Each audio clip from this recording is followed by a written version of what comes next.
madaxweynaha Jubbaland Axmed Maxamed Islaan Axmed Madoobe iyo wafdi uu hogaaminayo ayaa maanta kormeer ku tagay jiidda hore ee ciidamadu ay fadhiyaan halkaas oo ay howlgallo dagaal ay kaga jiraan waxaana uu madaxweynuhu kulankaas ama socdaalkaas uu ahaa mid uu ku dhiirigelinaya ciidamada sidoo kalena uu ku bogaadinaya howlgallada ay ku jiraan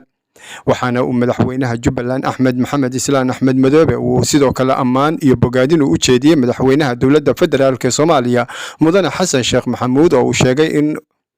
xukuumaddiisa ay ka go'an tahay dagaalka ay kula jirta al-shabaab waxaana dhinaca kale uu bogaadin sidoo kale u soo jeediyay madaxweynaha Jubbaland Axmed Maxamed Islaan Axmed Madoobe bulshada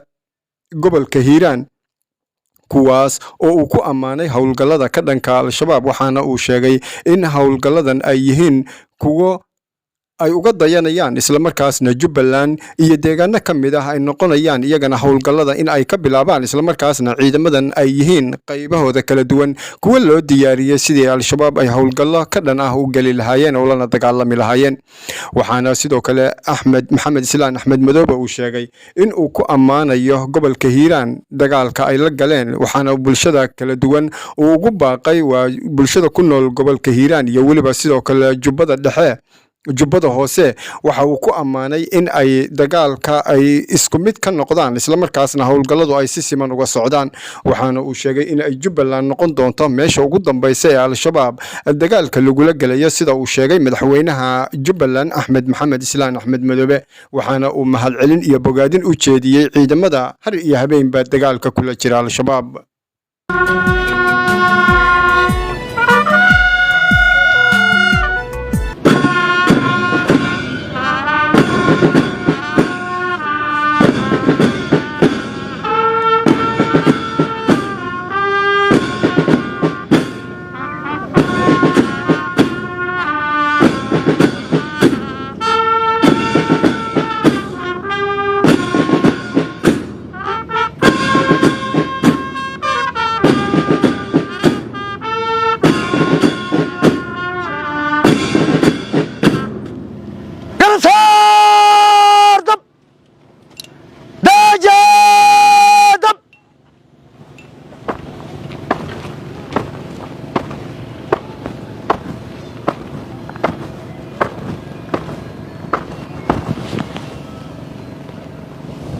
مدن مدحوينه وحاسن شرفت هذا ديار واه عيد مدى قلب كسده مدن مدحوينه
qaybaha kala duwan ee ciidamada qalabka sida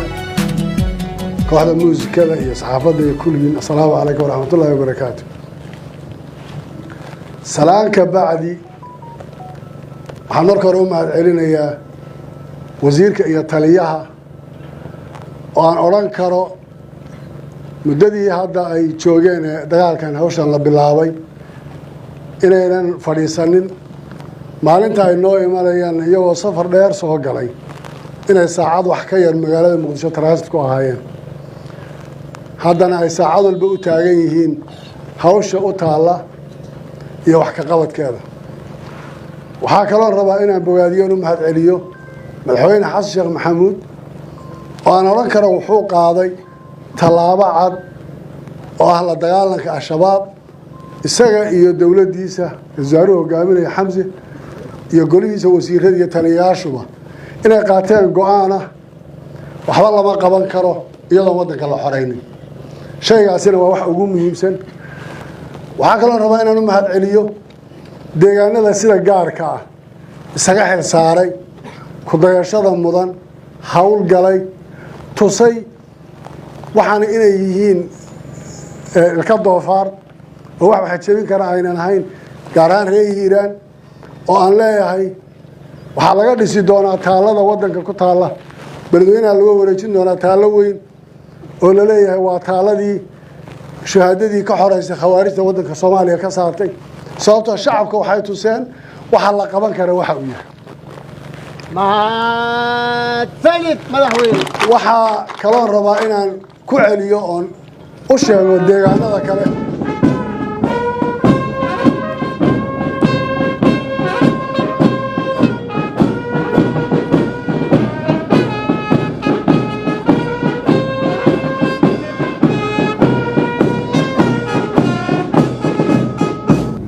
waxaan kaloo rabaa inaan u sheego deegaanada kale gaar ahaan hadda Hirshabeelle guud ahaan soo raacsan barnaamijka wada Koonfur Galbeed oo Bakool barnaamij ka bilowday iyo halkaan oo ka bilaabayna inta iyo kulli kuwa kaleba shabaabku waxyaalo badan bay ku soo dhaxgali doonaan dadka waxay ku soo dhaxgali doonaan waxa ugu badnaanaysa inay wax u sheegaan odayaal wax u sheegay qayb iyo xukun waagii mustacmarada lala dagaalami jiray gumaysaha waxa loo oran jiray gumaysigu wuxuu yaqaanaa wax la yiraahdo qayb iyo xukun oo dadka in la kala qaybiyo wax loo sheego waxba kama jiraan waxa idin sheegayaan waxa culimadu ka hadashay siyaasigu ka hadlay qof waliba uu ka hadlay qof kasta oo nimanka garab siiya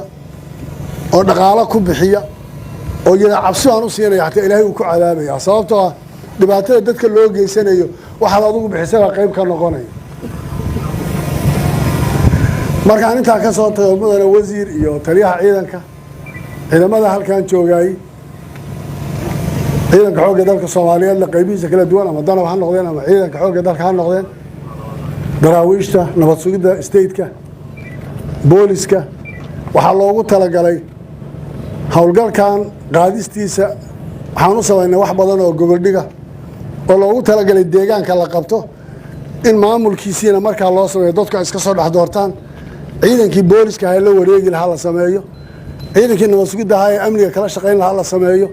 ciidankii xoojin lahaa banaanka ka joogi lahaa amniga kor ahayn lahaa ilaan kuwaas shacabka ku dhex jirayaan oo daraawiishta ah iyagana inay qabtaan waxa sahlanaanaysa marka magaalo intaad qabato maamulkii u sameeyso booliska u deeyso nabad sugidda u sameeyso ciidamadii ay ku dhex jiraan ilmaha yar yarka aad buskut siiso maamulkii aad gaarsiiso waxbarashadii caafimaadkii loo sameeyo ilmaha yar ee shanjirkii inuu kuu sheego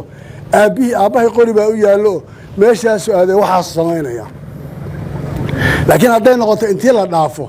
haddii maamul loo sameyn waayo oo amnigii la sugi waayo oo wax lagu ogaan waayo inay iyagu ilawa is yaqaanaan shalay bay xukumi jireen u yimaadaan oo kaaga dambeeyaan oo adigu warkii aad qaadan lahayd iyagu ay warkii habeenkii qaataan waxba ma diidayso taasaa markaa waxay tahay in la diyaariyo intaadan weerarka qaadin inaad ciidankii qaban lahaa amniga sidii loo hayn lahaa maamulka sidii maamulku inuu noqdo maamul dadku kalsoon yihiin oo aan dibadda looga keenin oo aan lahayn qof baa lanoo keenay tuulada la qabto iyada dhexdooda markii dib loo baaro in iyada dhexdeeda looga magacaabo inta loo dhisayo maamul dhaba heerka saddexaad ee dowladnimo oo kawnsiladii iyo golayaashii deegaankana sidaa lagu bilaabo taasaan u diyaar garownay marar badan baan ka hadlayn inaan weerar qaadno laakiin annaga lafdhabarta shabaabku waa gobolkan sababtoo saldhigoodu waa gobolkan meesha ay u soo gabadaan u soo cararaan waa halkan meeshay shaqada ka galayaan waa halkan wax waliba halkaan ma dhaafayo waxaan rajaynayaa saaxiibadana gobolada dhexe iyo reer hiiraan iyo culays ku dhacayahay markaan hadda bilowno in culays badani ka soo degi doono lana isugu iman doono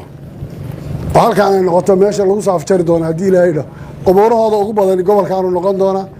aad baad u mahadsantihiin waan idiin mahad celinaya mar labaad iyo mar saddexaad waxaan isku ognahay waa howlgal waxaan isku ognahay waa tallaabahan qaadno waxaan isku ognahay waa dadka inoo yeedhaya waxbarashadala caafimaadkala gargaarkala noloshala wax walba ku silcsan ee inoo yeedhaya inaan u tagno sababtoo qofku gurigiisa iyo beertiisa meelo uga baxa ma leh